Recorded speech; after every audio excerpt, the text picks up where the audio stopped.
Graça e paz, meus irmãos e irmãs, seja bem-vindo a mais uma aula da nossa escola bíblica virtual.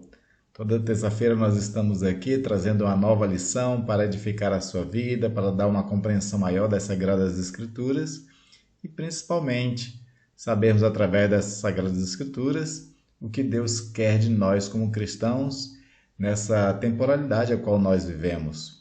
Nós vivemos épocas muito difíceis, a qual a Bíblia tem, sim, muitos conselhos, muita sabedoria para nos ajudar a viver na época que nós vivemos. E Deus espera que a igreja dele seja relevante nesse período em que ela vive. Então é por isso que a gente precisa refletir bastante no tempo que nós vivemos à luz das Sagradas Escrituras. E as nossas lições nessa série está sendo baseado no livro do N.T. Wright, um teólogo muito reconhecido na época que nós vivemos, que é o livro Simplesmente Cristão. Nesse livro, ele trabalha justamente os desafios que nós temos para a nossa temporalidade. Se você vai para as nossas lições anteriores, as aulas gravadas anteriormente, você vai percebendo isso, que nós estamos tratando o tempo da época que nós vivemos, quanto do que a Bíblia nos recomenda. E na época que nós vivemos, nada mais, nada menos do que é importante nós refletirmos sobre o Espírito Santo. Então a lição de hoje tem por título O Fôlego de Vida de Deus. Onde vamos falar um pouquinho do Espírito Santo e a importância dele para a vida da igreja, para a vida do crente e para essa época a qual nós vivemos. Amém? Convido você a ler comigo um texto de João, capítulo 3, versículo 6 a 8. Eu vou colocar aqui na tela para você acompanhar a leitura comigo na mesma versão e assim a gente ter o mesmo texto. Nessa passagem, Jesus está falando a Nicodemos e diz o seguinte: o que é nascido da carne é carne, o que é nascido do espírito é espírito. Não fique admirado por eu dizer, vocês precisam nascer de novo. O vento sopra onde quer, você ouve o barulho que ele faz, mas não sabe de onde ele vem, nem para onde vai. Assim é todo o que é nascido do Espírito.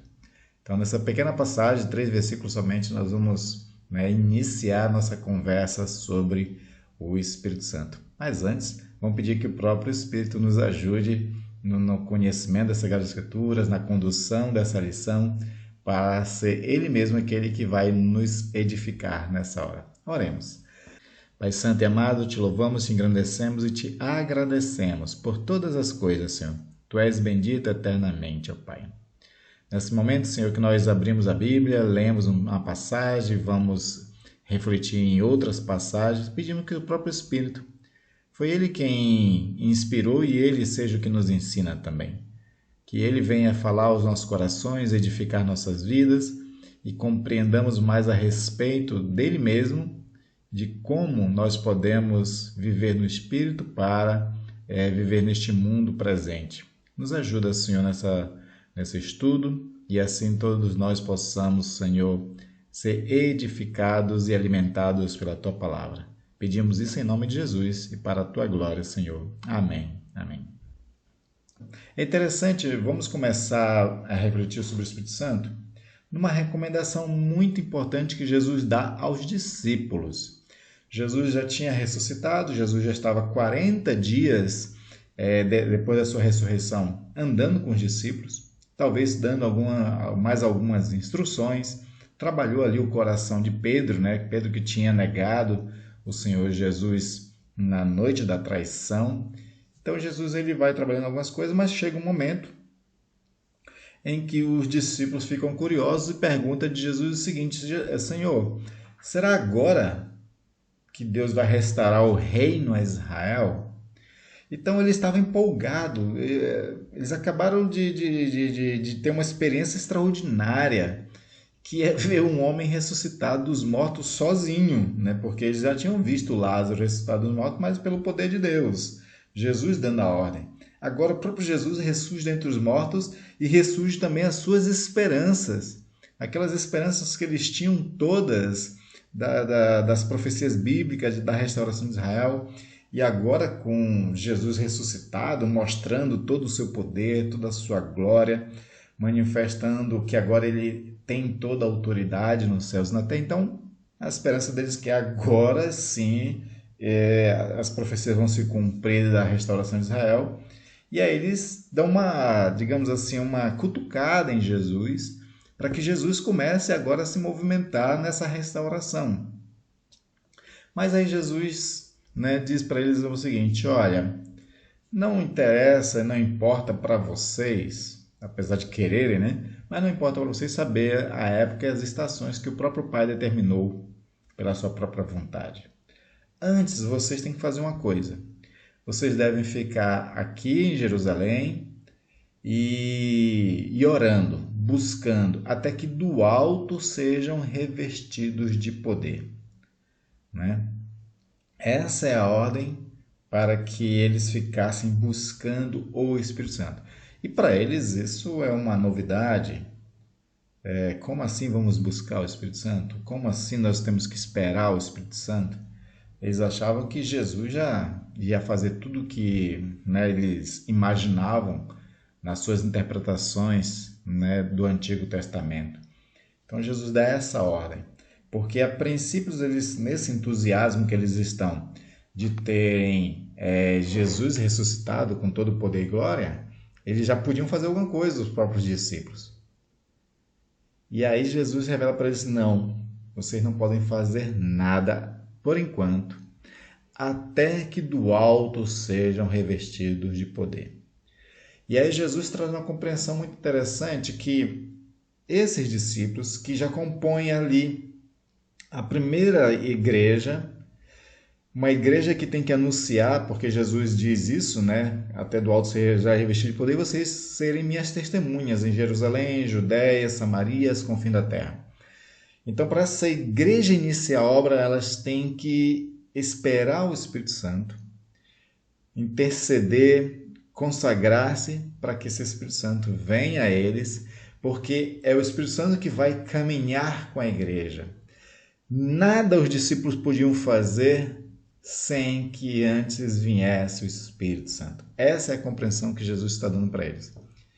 E aí eles vão ter que trabalhar essa questão nas suas vidas, nas suas mentes, aguardar o que Deus vai revelar para eles a respeito de tudo isso. Mas isso só acontece com a vinda do Espírito Santo. Como eu já falei em outras lições, o Espírito Santo ele era uma promessa de Deus nos profetas.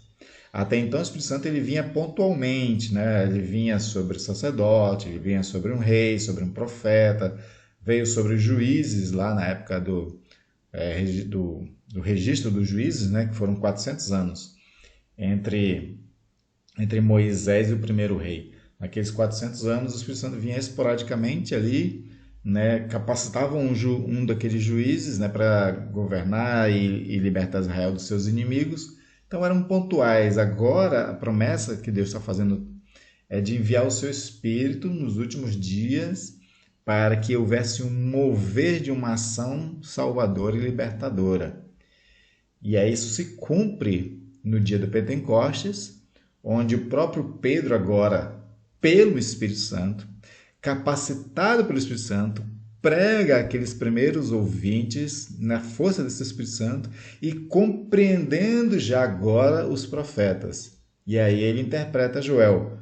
O que está acontecendo agora é o que fora dito pelo profeta Joel, que nos últimos dias o Senhor derramaria do seu Espírito sobre toda a carne, né, onde os jovens e os idosos teriam visões e sonhos, e assim começaria esse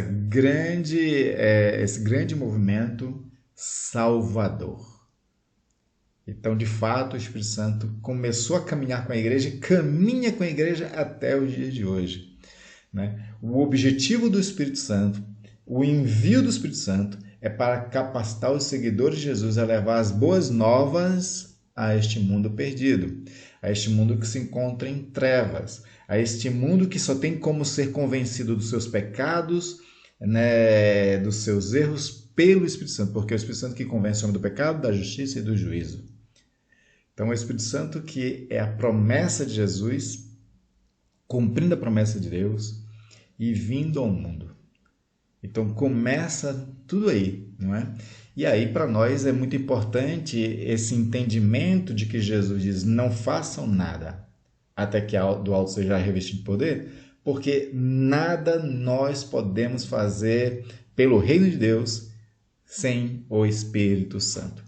Qualquer obra humana, qualquer esforço próprio que nós tentemos fazer em benefício do reino, não surte efeito nenhum, porque a palavra de Deus, a conversão, qualquer coisa que tenha uma resposta espiritual, digamos assim, acontece com esforço humano.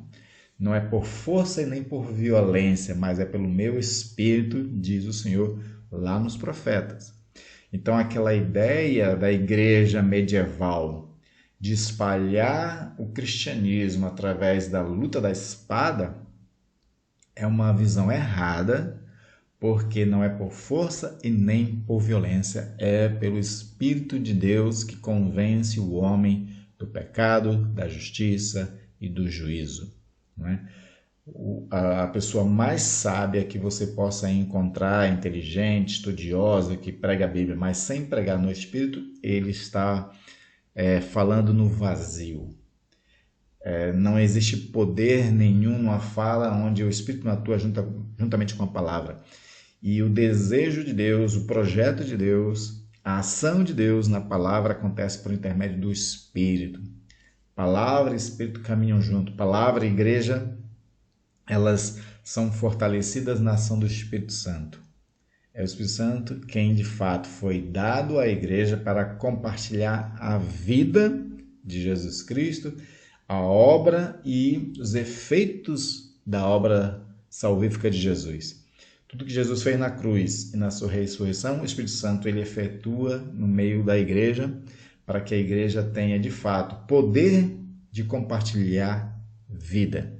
Sem o Espírito Santo, a igreja não compartilha a vida. Ela pode compartilhar qualquer outra coisa, menos vida. Eu vejo muitas igrejas hoje trabalhando muito jogo de marketing, né? Elas usam muito marketing hoje para expandir-se. Eu acho que esses recursos eles podem serem usados para o benefício do reino, sim. Eu acho que podem, sim. Mas de nada vale uma bela jogada de marketing, uma bela campanha de marketing usando redes sociais, usando TV, usando todas essas coisas, sem uma ação do Espírito Santo. Porque aí será o marketing embelezando, né, fazendo aquela coisa, todas as pessoas talvez até vindo, mas não tendo vidas transformadas. Há muitos anos atrás eu participei de uma palestra do Parsifal Módulo, que é um maestro, doutor em música, né? E ele falou uma coisa muito interessante, ele diz assim: pelo que eu tenho de conhecimento do poder da música, eu consigo em 10 minutos fazer toda uma plateia chorar. Mas transformar, só o Espírito Santo pode fazer. Essa frase dele, essa afirmação dele é muito importante. Marketing, belos louvores, um show de liturgia pode tocar, digamos assim, no emocional das pessoas, fazê-las chorar, mas transformar de verdade as pessoas, só o Espírito Santo faz. E faz muito bem uma igreja que usa todas as técnicas, todos os recursos que estão à sua mão, juntamente com o Espírito Santo. Ou seja, uma igreja que busca o Espírito Santo, a ação do Espírito Santo, que se consagra, que adora em espírito e em verdade. Quando ela faz todas essas coisas com essas belas jogadas, né, de marketing, uma igreja que busca ser uma igreja confortável, ter ar-condicionado, ter uma boa estrutura, tudo isso é muito bom, desde que esteja juntamente com o Espírito Santo. Eu admiro pregadores que, além de boa eloquência, têm unção espiritual. A mesma coisa tem que ser nas nossas liturgias, nas nossas igrejas. A igreja que aprimora e aperfeiçoa, profissionaliza elementos da liturgia, é bom quando conciliado com o Espírito Santo, porque aí tem estética, né? Tem primor, tem zelo, com a força e o poder do Espírito Santo agindo para que aquelas coisas embelezem os olhos, mas também fale diretamente ao coração e transforme o coração quando o Espírito Santo está agindo no meio da igreja. Paulo, quando está escrevendo aos Coríntios, né, do capítulo 12 ao capítulo 14, sobre a ordem no culto, ele fala, né, das ações do Espírito Santo através dos dons, e isso leva a que o indouto, o descrente, reconheça que existe ali a presença de Deus naquele lugar. Então, a diferença de um espetáculo, né, musical, de uma banda famosa no mundo, para uma igreja, é que lá naquele espetáculo tem profissionalismo de todas as áreas, e na igreja tem a ação do Espírito Santo. É bom que a igreja não seja um espetáculo de show, né? Nesse sentido de ser o show somente pelo show, mas que ela tenha o Espírito Santo, porque aí ela deixa de ser show para ser um mover do Espírito Santo. O Espírito Santo ele é essencial para a vida da igreja, e Jesus deixa isso claro aos discípulos quando diz: aguardem, fiquem buscando, se consagrem, até que do alto seja revestido. Aí sim, quando forem revestidos do poder do Espírito Santo, aí vocês podem sair e ser minha testemunha em Jerusalém, Judéia, Samaria e os confins da terra. Até então, vocês não podem fazer nada. E Jesus já tinha dito isso antes para eles com outra linguagem, né? Usando inclusive parábola, que foi na parábola da videira. Eu sou a videira verdadeira, vocês são os ramos. Todo ramo que tiver em mim produz frutos. Quem não está em mim não pode fazer nada se não estiver em mim. E o Espírito Santo é aquele que nos liga a Cristo. 1 Coríntios 12, versículo 13, fala que o Espírito Santo nos batiza no corpo de Cristo. É como o ramo sendo enxertado na videira. E isso quem faz é o Espírito Santo. Paulo fala em Romanos capítulo 14 que nós, os gentios, fomos enxertados. Então nós estamos em Cristo pelo Espírito Santo. E aí sim, estando em Cristo, nós conseguiríamos dar fruto. Sem Cristo não temos como dar fruto em nada. Ainda que a gente faça treinamento, ainda que a gente tenha boas habilidades, e tenha tudo, mas sem o Espírito Santo, não é? É como o sino que faz barulho, mas não toca no coração e não transforma vidas. Por isso que, né, Paulo também trabalha aquela ideia do amor, né? A mesma aplicação ali que está para o amor, está também para o Espírito Santo. Sem o Espírito Santo, né, profetizar, fazer qualquer coisa, não tem muito sentido, né? Esse é o primeiro ponto importante que Jesus quer colocar para cada um de nós. O segundo ponto, e aí é ligado até a esse, é a questão de que, como o vento, no nosso texto que nós lemos logo no começo de João 3, né, Jesus fala ali de uma forma simbólica, né? Assim como o vento sopra onde quer, você não vê de onde vem, nem para onde vai, você ouve o barulho, assim é todos os que são guiados pelo Espírito de Deus. O Espírito de Deus, ele nos conduz para onde Deus quer agir. E isso é interessante, né? Quando somos tomados pelo Espírito, quando a igreja é tomada pelo Espírito, ela vai agir aonde Deus quer agir. E ela age como Deus quer agir. Então, conduzido pelo Espírito Santo, a igreja ela é conduzida a evangelizar onde tem que evangelizar, as pessoas que têm que ser evangelizadas, quem ele vai alcançar, né? Pelo Espírito Santo, nós somos conduzidos pelo Senhor a consolar aqueles que precisam de consolo. E Jesus chama o Espírito Santo de Consolador, de Paráclito, né, que anda ao lado. Paulo também fala do Deus Consolador em espírito. Então, quando Deus quer consolar alguém, o Espírito Santo nos leva a essas pessoas carentes de um consolo, de um conforto, de uma palavra de ânimo. O Espírito Santo, conduzindo a igreja, ela leva a igreja a prestar socorro a quem precisa de socorro, né? Seja de libertação emocional, libertação espiritual, seja do que for o socorro. Que também tem a ver, né, com a questão da assistência aos necessitados. Uma igreja que é conduzida pelo Espírito Santo, ela se preocupa com as realidades espirituais, mas com as realidades materiais do ser humano, porque nós somos seres integrais. O ser humano, fora de Cristo, ele precisa da libertação espiritual, mas Se ele passa fome, ele precisa do alimento, e a igreja é aquela que também leva o alimento às pessoas necessitadas.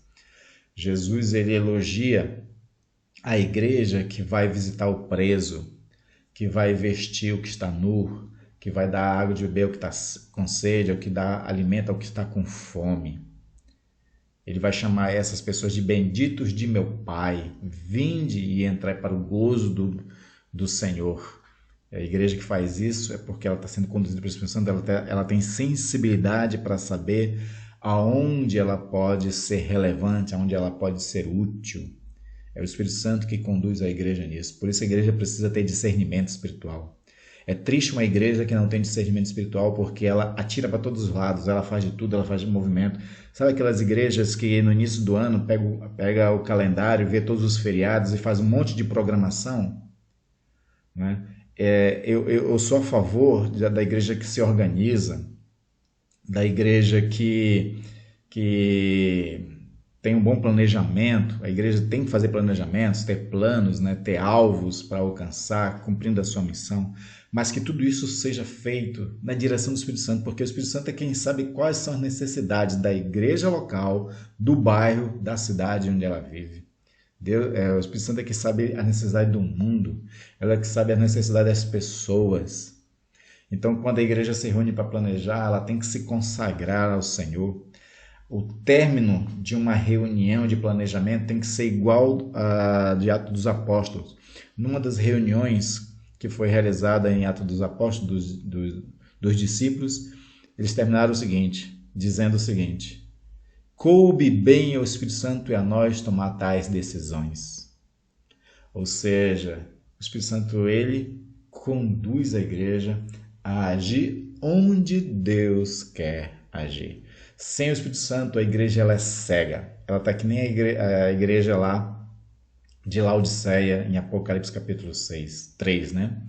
Lá o Senhor chama aquela igreja de cega. Aí ela diz, compre de mim colírio para os olhos para que veja. A igreja sem o Espírito Santo ela não tem discernimento e ela está cega, atirando para todos os lados, caminhando às escuras. Quando ela caminha na direção do Espírito Santo, conduzida pelo Espírito Santo como um vento levando, a igreja faz a vontade de Deus aonde Deus quer ir. É isso que é importante. E nós, como igreja, devemos estar disponível para o mover de Deus, para o mover desse Espírito Santo que quer conduzir a igreja dele quando está bem ligada a ele, quando está consagrada, quando está buscando a sua presença. Né?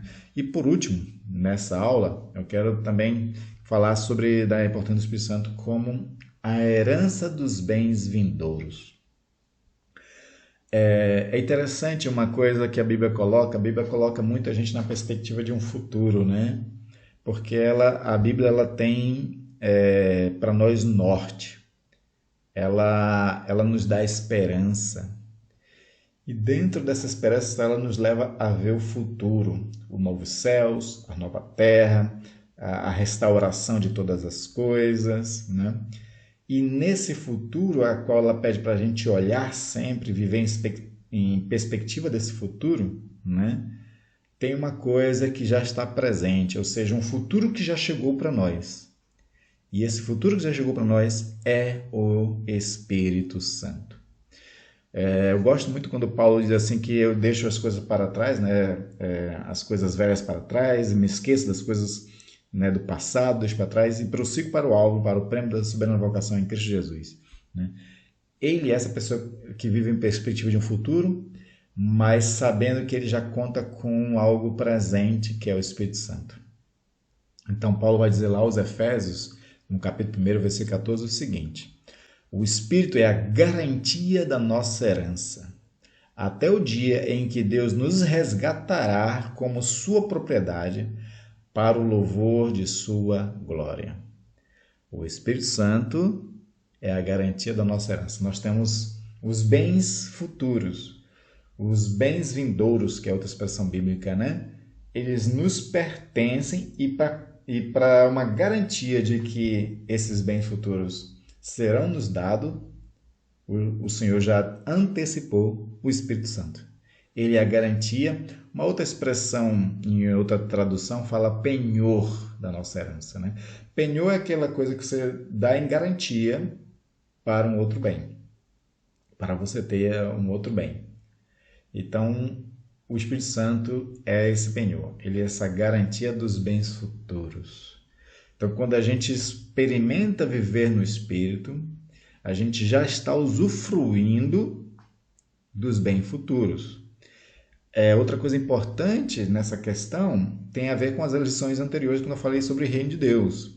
Quando a gente vive em Espírito, a gente já vive a realidade do reino aqui, de uma realidade em que Jesus já reina, nós somos os súditos, vivemos baseado na sua vontade, no seu governo.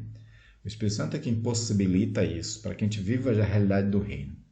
Quando vivemos na realidade do Espírito, a gente já está usufruindo de tudo que Deus tem para nós.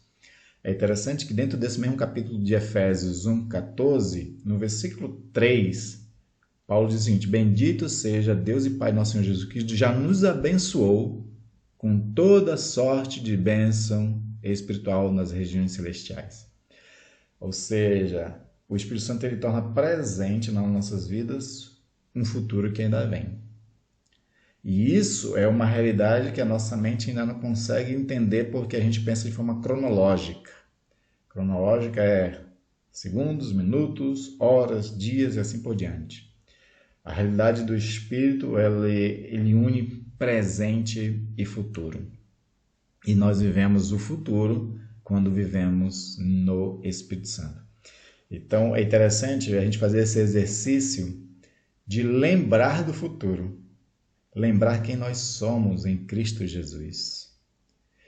E de que vida nós vamos ter. Quando a gente vive na perspectiva da vida futura, a gente começa a entender que a vida presente ela é só uma etapa a qual a gente não tem que queimar, mas a qual também a gente não tem que se prender tanto.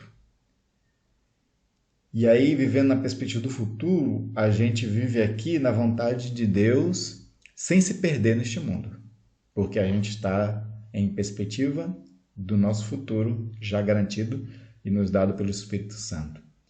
Aí eu queria exemplificar isso com um teste que já foi feito no passado, depois foi repetido, você encontra na internet esse teste, que fizeram com crianças.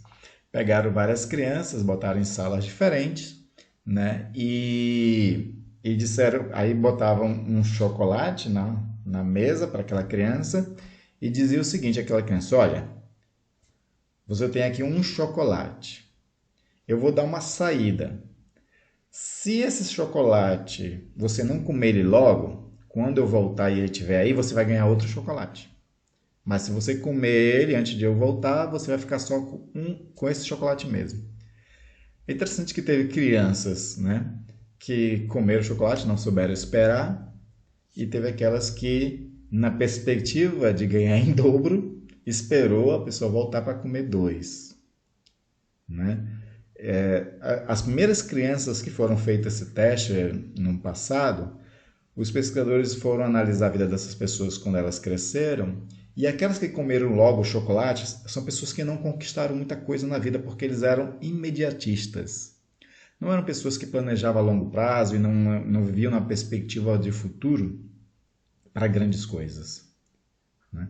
Os que esperaram, sim, todas essas pessoas eram bem-sucedidas, eram pessoas que não eram imediatistas, eram pessoas que planejavam, que investiam em negócios, né? Enfim, eram pessoas que viviam bem melhor no futuro. A mesma realidade serve para nós cristãos. Quando a gente vive na perspectiva do futuro, do reino de Deus, do novo céus, da nova terra, da vida transformada que nós vamos ter, de um corpo glorificado, quando a gente vive todas essas perspectivas dessas coisas, a gente não se perde com o mundo presente. A gente não acha que esse mundo aqui é só que temos e que temos que usufruir logo dele porque daqui não tem mais nada. Os imediatistas são assim, eles querem curtir o prazer do momento e não do futuro. Nós podemos viver uma vida boa aqui na Terra na perspectiva do reino. Quando a gente olha para esse reino, vive na perspectiva dele e investe a nossa vida aqui para aquele reino porque é muito maior.